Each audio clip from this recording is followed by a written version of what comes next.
Ada yang DM aku terus bilang kayak gini, "Kak, obatin pasanganku Kak, dia NPD," gitu. Oke, aku akan jawab ya.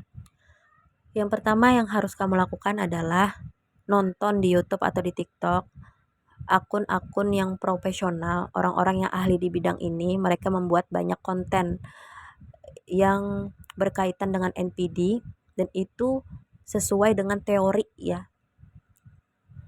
Kamu nonton itu, kamu cocokkan ciri-ciri yang mereka sebutkan dengan yang ada pada diri pasangan kamu. Apakah sesuai atau tidak? Kalau sesuai berarti pasangan kamu terduga NPD. Nah, aku itu sudah eh, pernah nonton beberapa konten dari orang-orang yang profesional gitu kan. Dan aku juga mempraktekkan di kehidupan nyata bertemu dengan berbagai macam NPD dari yang nggak memakai ilmu hitam sampai memakai ilmu hitam. Dan antara teori sama praktek itu ternyata sejalan. Nah, salah satu yang sering disebutkan oleh orang-orang yang ahli di bidang ini ya, yang profesional ya, menurut teori, bahwa NPD itu orang yang tidak punya empati. Bahkan ada yang bilang NPD itu adalah monster hidup gitu loh. Saking dia nggak punya empatinya dengan si korban gitu. Jadi bagaimana bisa kamu berharap bisa mengobati si NPD sedangkan si NPD ini tidak merasa dirinya sakit? Bagaimana bisa kamu berharap si NPD akan menyesali perbuatannya sedangkan dia tidak punya rasa bersalah kepada korbannya gitu.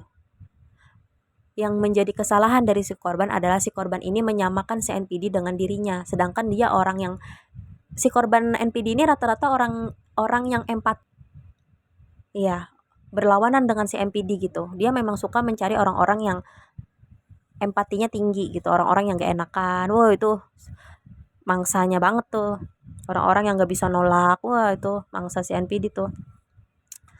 Jadi si korban ini biasanya menyamakan dengan diri dia, artinya apa?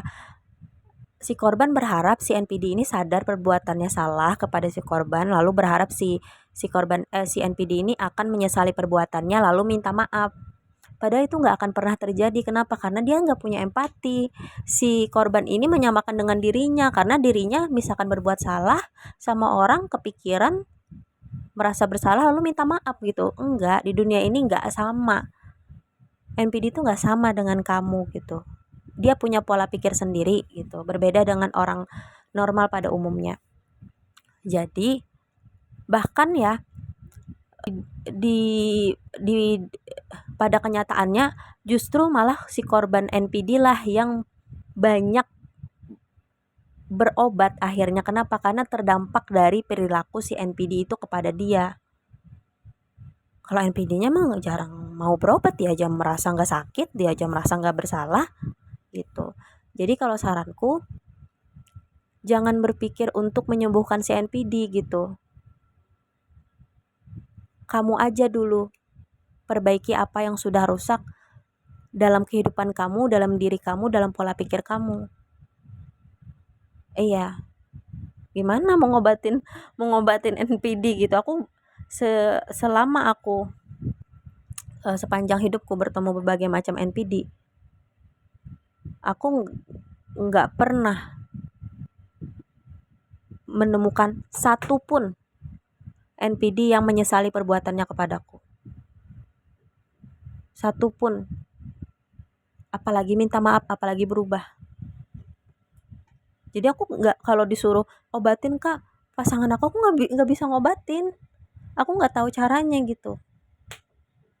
Yang aku sarankan kepada kamu adalah kamu harus obatin diri kamu dulu gitu. Kamu pasti sedang merasa sakit kan karena perilaku dia. Kamu dulu obatin diri kamu gitu.